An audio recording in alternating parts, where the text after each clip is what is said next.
Hello friends, मैं रानी कुमारी आप सभी का स्वागत करती हूँ। हम लोग लूसेंट पढ़ रहे हैं, तो लूसेंट में आज हम लोग पढ़ने वाले हैं संविधान की अनुसूचियाँ के बारे में।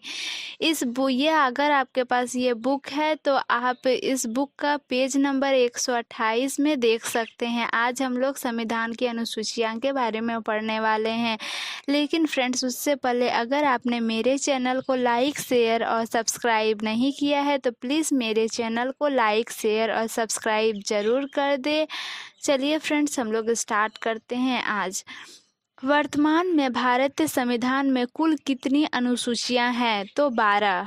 फिर संविधान सभा की प्रारूप समिति द्वारा प्रस्तुत प्रारूप संविधान में कितनी अनुसूचियां थी? तो 8।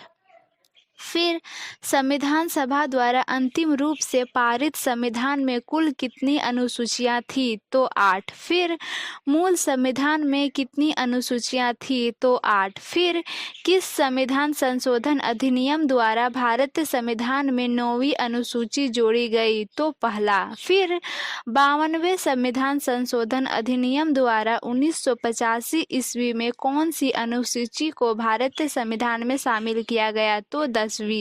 फिर 73वें संविधान संशोधन अधिनियम द्वारा भारतीय संविधान में कौन सी अनुसूची जोड़ी गई? तो 11वीं।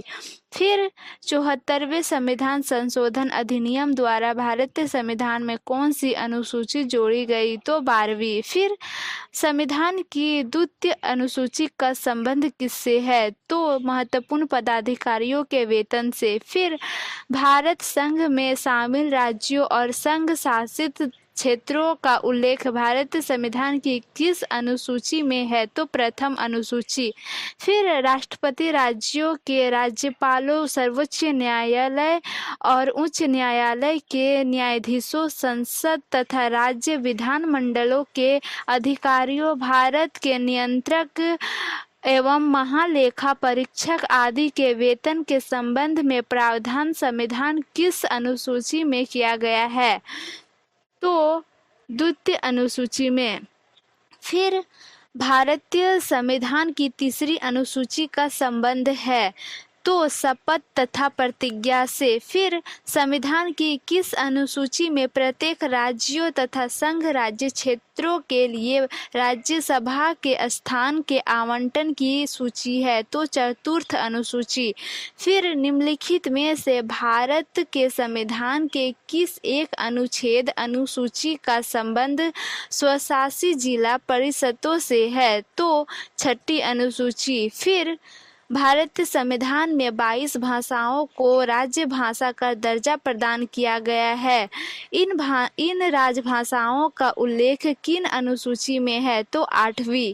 फिर भारतीय संविधान की 8वीं अनुसूची का संबंध है भाषाओं के साथ। फिर किस अधिनियम को संविधान की एक अनुसूची में सम्मिलित करने पर उसकी वैधता को किसी न्यायालय में चुनौती नहीं दी जा सकती है? तो 9वीं अनुसूची।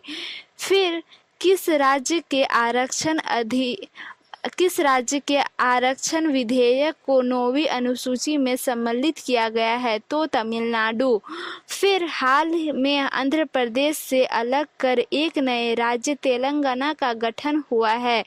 इससे भारतीय संविधान की किस अनुसूची में परिवर्तन होता है? तो अनुसूची 1। फिर दल बदल के आधार पर निर्वाचित सदस्यों की अयोग्यता संबंधित विवरण संविधान की किस अनुसूची में दिया गया है? तो 10वीं अनुसूची।